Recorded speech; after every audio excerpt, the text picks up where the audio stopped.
반갑습니다. 대방광불 화엄경. 예. 오늘은 7번째. 예. 이 화엄경 15번째라고 되어 있는데 190쪽 펴셨죠? 예. 오늘은 그 도솔천궁법회입니다. 이 화엄경은 천상에서 4번 법회를 하죠. 이제 천상의 4번 법회 중에 도솔천은 3번째 법회입니다. 한번 천상 법회를 한번 해볼까요? 수미산정, 그죠? 그 다음에 야마천궁, 도솔천궁, 도솔천궁 다음에 타화자재천궁 이렇게 공부를 할수록 점점 높은 하늘로 올라간다. 그건 무슨 뜻이냐? 내 마음 공부가 점점 더 수준이 높아진다. 이렇게 생각할 수 있겠죠. 그리고 이제 도솔천 다음에 타화자재천에서 십지 공부를 하고 거기서 법은지보살이 성불을 하게 됩니다. 성불을 하고는 다시 지상으로 내려오죠. 예. 그러니까 스님들이 출가해서 도 닦는 것이 세상을 떠나려고 한 게 아니고 공부를 해서 세상으로 다시 돌아오려고 하는 겁니다. 그러니까 지금 필리핀에 우리 칼 여객기가 지금 내리다가 잘못해가지고 사고가 났죠. 우리가 이제 비행기를 타고 부산에서 서울 김포공항을 가면 김포공항에 딱 내리려고 가는 거잖아요. 하늘에 계속 머물려고 가는 게 아니고. 근데 이제 그게 랜딩이 잘못되면 그런 가끔 사고가 있긴 하지만 도 닦는 우리 문중에서는 이제 천상에 점점 더 높은 공부를 해서 마음을 깨닫고 그 다음에 다시 중생 곁으로 돌아온다. 마치 우리가 목적지를 향해 가듯이. 목적지가 어디냐? 바로 중생 곁이다 이 말이에요. 근데 스님들의 출가가 바로 그런 뜻이 있습니다. 도를 닦아서 다시 중생에게 회항하기 위해서. 오늘 그 도솔천궁법회는 6663 급여 3 이러잖아요. 이게 뭐냐 하면 정멸도량에서 6품, 그 다음에 보광명전에서 6품, 수미산정에서 6품, 그 다음에 야마천궁에서 4품, 그 다음에 도솔천궁에서 3품. 6664 급여 3 이렇게 하는 겁니다. 그게 이제 각 법회에서 이제 설하는 품의 숫자를 그렇게 이제 한 거예요. 그래서 6664 급여 3 111 1 역부일. 그게 이제 약창기에 나오는 소리죠. 자, 그러면 그 이제 여기 화면을 보셔도 되고 시작 부분입니다. 같이 한번 따라 읽어보겠습니다. 책에는 191쪽입니다. 그때 세존께서는 다시 실력으로 이 보리수 아래와 수미산 꼭대기와 야마천궁을 떠나지 않고서 도솔차천으로 가시어 일체 묘한 보배로 장엄한 궁전으로 향하시었다. 그때 도솔타 천왕은 부처님께서 멀리서 오심을 보고 궁전에 마니로 장엄된 사자자를 놓았다. 그 사자자는 천상의 여러 가지 보배로 만들어졌고 과거에 닦은 선군으로 얻은 것이며 이렇게 되어 있습니다. 이게 이제 부처님은 부처님의 육신 몸은 보리수 아래 계십니다. 첫 번째 법회였던 정멸도량 보리수 아래 계신데 몸이 이제 수미산으로 갔다가 그 다음에 야마천궁으로 갔다가 다시 도솔타천으로 간다. 왜 이렇게 할 수 있느냐? 집착이 없기 때문에 그렇습니다. 부처님은 어떤 재물에 대한 집착이라든가 또는 사람에 대한 집착 이런 게 없죠. 열심히 중생을 제도하긴 하되 중생에 집착하지 않는다. 그러니까 보리수 아래를 떠나지 않으시면서 수미산으로도 가고 야마천으로도 가고 도솔타천으로 간다. 이제 우리 사람들도 마찬가지죠. 보통 사람들은 뭐 자기 가족 먹여 살리기도 힘든 사람이 있지만 또 이제 큰 기업을 하는 사람들은 서울에 본사가 있고 부산에 또 지사가 있고 각 도시마다 공장이 따로 있을 수가 있잖아요. 이게 그렇게 여러 군데 이것을 하는 사람은 그분들의 능력이 뛰어나기 때문에 그렇죠. 그러면서도 그거를 아주 잘 효율적으로 관리를 하면 모두가 다 잘 되는 그런 경우를 볼 수가 있습니다. 그래서 거기에 원칙과 어떤 올바른 상식 수준에서 이제 공장으로 말하면 거기에 다니는 직원들을 자기 가족처럼 그렇게 경영을 하면 모든 것이 다 함께 잘 될 수가 있는 거죠. 그런 게 뭐냐? 내 혼자 잘하려고 하는 생각을 떠나서 모두와 함께 나누려고 하는 마음, 이게 뭐냐? 바로 보살정신입니다. 보살정신으로 모든 것을 하면 되는 거죠. 그래서 그런 것은 어떻게 할 수 있느냐? 도솔천에 올라가면 도솔천에 올라가는 모습을 그리는 아까 우리 읽은 그런 경문이 있는가 하면 도솔궁중에 또 모여있는 보살들이 또 부처님을 찬탄하는 개송이 나옵니다. 그 135번 개송. 지혜가 적은 이는 부처님의 참된 경계를 알지 못하니 청정한 업을 오래 닦아야 이것을 분명히 알게 되리라. 마치 비옥한 밭에 뿌린 씨 잘 자라듯이 깨끗한 마음밭도 그와 같아서 부처님의 법 생장하나니 마치 아가타 약이 모든 독을 소멸하듯이 부처님 법도 그와 같아서 모든 번뇌를 소멸하나니 중생들은 말하기를 어느 날 부처님 성도하셨다 하나 부처님이 보리를 얻으면 날짜에 얽매이지 않나니. 여기 이제 첫째 개송. 지혜가 적은 사람은 부처님 경계를 알기가 어렵잖아요. 우리가 이제 공부를 하든 기도를 하든 꾸준히 오래 해야 알 수가 있죠. 이제 기도를 좀 하라고 하면 법당에 가서 뭐 한 10분이나 20분이나 하다가 아이고 뭐 잘 안 되네요 하고 그만두는 사람이 있죠. 기도라는 건 그래 하는 게 아니고 삼매에 들 정도로 계속. 그래서 저는 지난 시간에도 말했지만 우리의 공부와 기도하는 마음을 함께 가져가야 된다. 공부만 하면 사람들이 깊이가 없어지거든요. 또 기도만 하면 사람들이 욕심이 많아집니다. 그러니까 우리 불자들이 이제 절에서 소원성취 기도는 잘 하는데 이제 부처님 공부 좀 하라 하면 어려워하잖아. 이게 뭐냐 하면 부처님 공부는 내가 꼭 해야 되나 이런 생각을 하고 하니까 그렇고 부처님 공부는 스님들이 하면 되지 왜 나보고 하라 하냐. 근데 불교는 그런 게 아닙니다. 근데 기도를 하는 것도 마찬가지. 스님들이 공부만 하고 기도를 안 하면 깊이가 없어져요. 이게 이제 기도를 하든 연부를 하든 또는 참선을 하든 삼매에 들 정도로 꾸준히 오래 해야 그게 효과가 나타나죠. 그래서 청정한 업을 오래 닦아야 이것을 분명히 알게 되리라. 그러니까 기도든 불교 공부든 간에 꾸준히 해야 결과가 나타난다. 그래서 보통 이제 기도하는 사람들은 우리나라 같으면 3-7일 기도가 기본이고 21일이잖아요. 그다음 이제 100일 기도 또는 1000일 기도, 만일 기도 이렇게.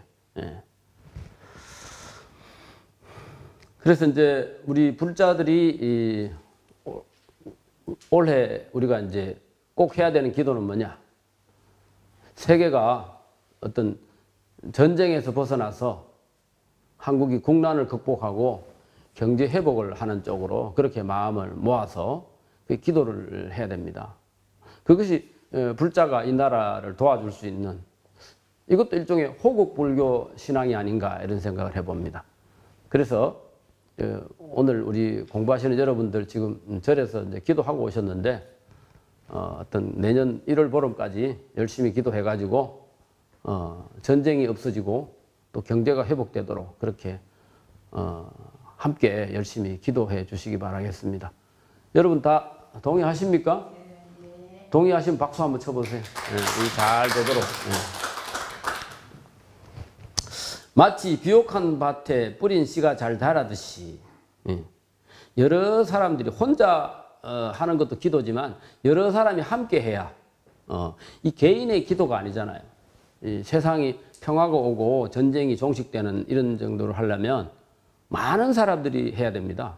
이건 개인의 기도가 아니기 때문에 그래서 그렇게 이제 마치 비옥한 밭에 뿌린 씨가 잘 자라는 것처럼 여러 사람이 함께 하는 기도라야 잘 될 수밖에 없습니다.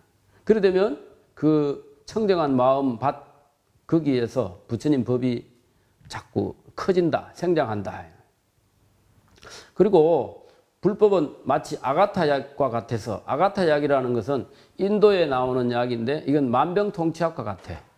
그래서 이 약을 먹으면 모든 독을 없앤다 이 말이에요. 그래서 부처님 법도 그와 같아서 중생 마음속에 일어나는 번뇌를 다 소멸하는 것이 바로 불법이다. 그렇게 하다 보면 부처님이 성도하신다 그러죠. 이제 부처님은 6년 고행과 6년 선정 수행을 통해서 깨달음을 얻으셨는데 그게 정해진 날짜가 있는 건 아니죠. 열심히 하다 보니까 그렇게 깨달아졌다. 이게 이제 중국의 육조 해능대사는 8개월 만에 깨달았고 부처님은 6년 만에 깨달았고 또 경전에 나오는 대통지승열애 이런 분들은 10급 동안 닦아서 겨우 성불했다. 이런 경우도 있어요. 예.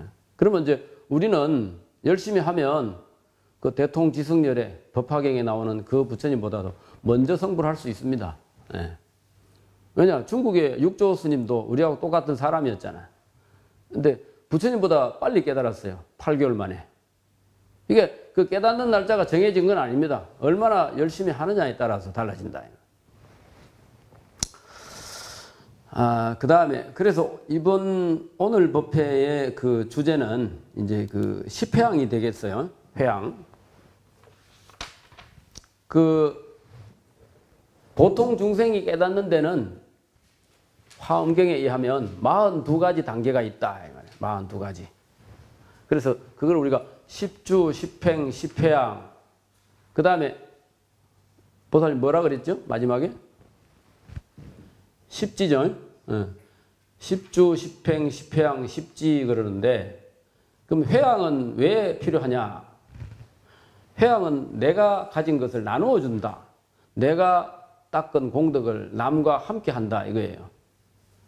그래서 10주는 이제 발심하는 데 목적이 있고 저 앞에서 우리가 믿음이 중요하다 그랬잖아요. 믿음과 그 다음에 부처님처럼 내가 따라 하려고 하는 나도 부처님 되겠다고 하는 이 마음을 내는 걸 발심이라고 그랬는데 근데 신심과 발심 다음에 지난번 법회에 우리가 공부했던 행, 실천행 실천을 하냐 안 하냐에 따라서 달라진다 그랬죠.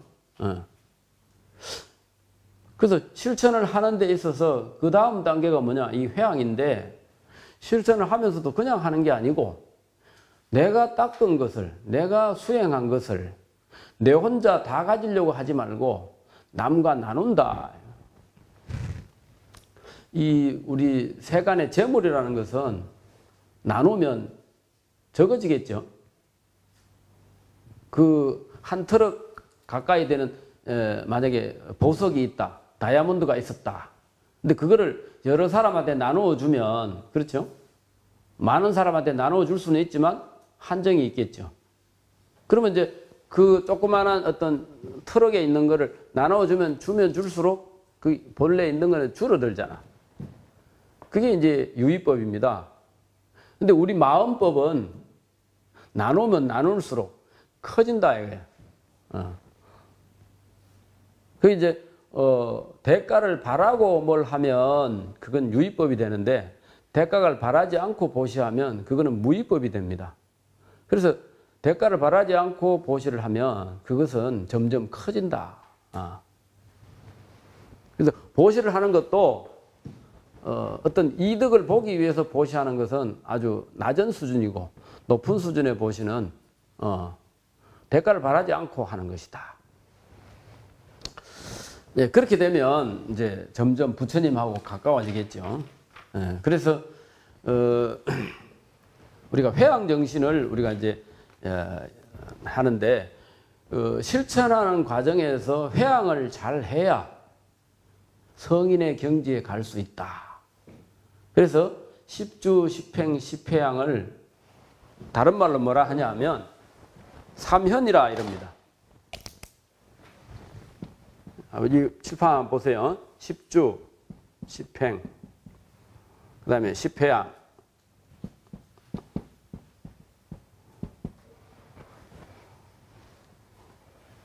요거를 석삼자, 어지리헌자. 그 다음에 이제 그 다음에 십지가 있습니다. 그리고 이제 십지에서 이제 깨닫고 나면 그 다음에 마지막에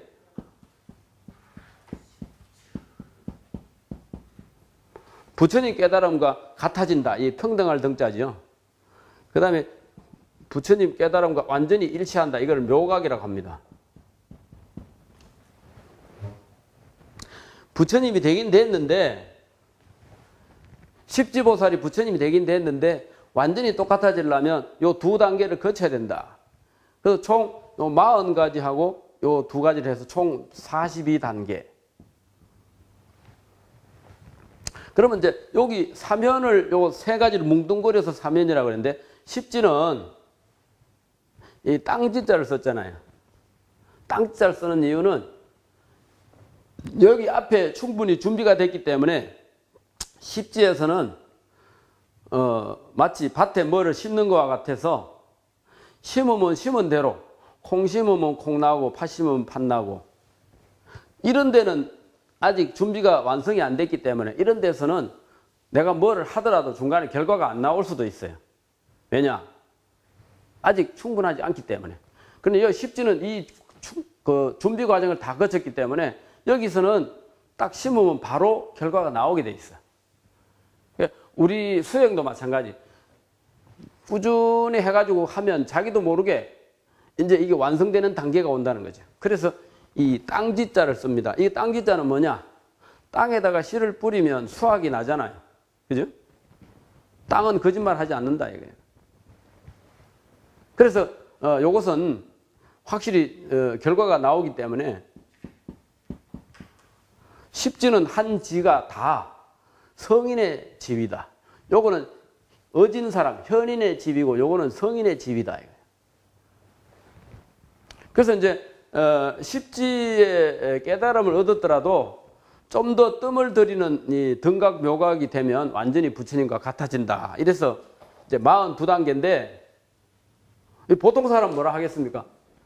아이고 막 바로 깨닫지 말라고 42단계를 왜 기다리노? 이럴 거 아니에요.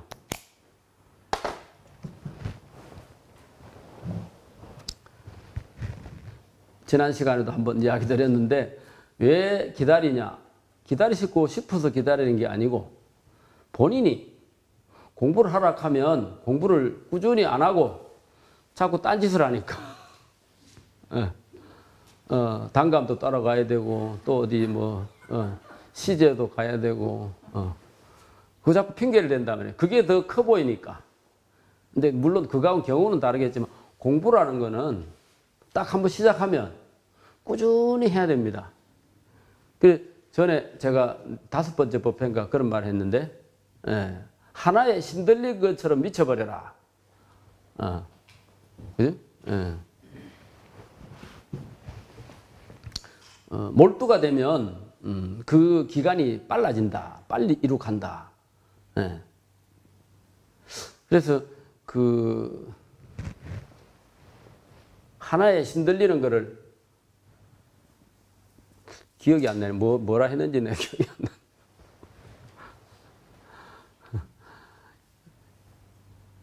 막신1호 그러죠. 막신1호. 하나를 좋아해서 신들리는 것만 같은 게 없다. 그게 최고다 이 말이에요. 하나에 신들리도록 몰두하는 그것이 최고의 수행 방법이다. 예.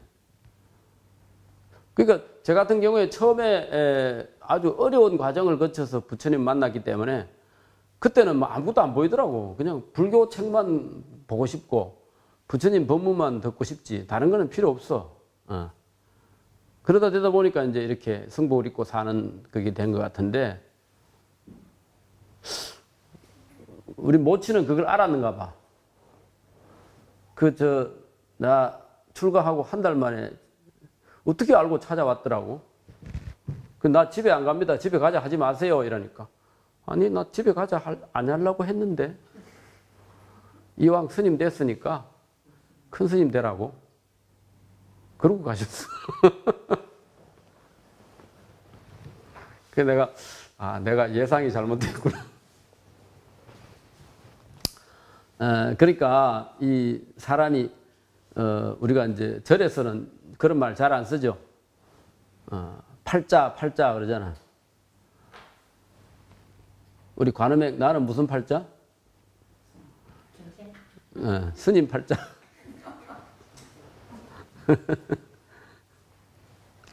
자, 그러면 그런 사람 어떻게 살아야 되냐? 도솔궁중 개참품에 이런 말이 나옵니다. 거기 195쪽입니다. 139번 개송. 차라리 수많은 세월을 온갖 고통 받을지라도 마침내 부처님의 자제한 위실력과 불법을 멀리하지 않겠노라. 만일 모든 중생들 보리심 내지 못하였어도 부처님 이름만 한번 들으면 결정코 보리를 이루리. 부처님을 제대로 만나면, 그죠? 부처님 이름 한 번만 들어도 보리를 이룬다. 이 한 번이라는 게 딱 한 번, 두 번, 이게 한 번이 아니에요. 결정적인 순간에 만나는 거예요. 그러니까 저 앞에 제가 말했죠. 아주 사람은 절박한 어떤 순간에 어떻게 다른 것은 방법이 없을 때 부처님 만나. 죽고 사는 문제가 앞에 닥쳤거나 아니면 쫄딱 망해가지고 이제 도저히 어떻게 살아날 수 없는데 부처님이나 스님을 의지해가지고 기도를 해서 성취가 됐다. 그럼 그 사람은 부처님 배반 안 하죠. 예. 부처님 배반이라는 것도 말에 어폐가 있는 것 같네. 우리 보살님 부처님 떠날 생각 안 하시죠? 우리 보살님도 확실한 것 같아. 발이 넓어서 스님들 얼마나 많이 하는지 몰라. 그죠? 내가 보니까 상당히 발이 넓더라고.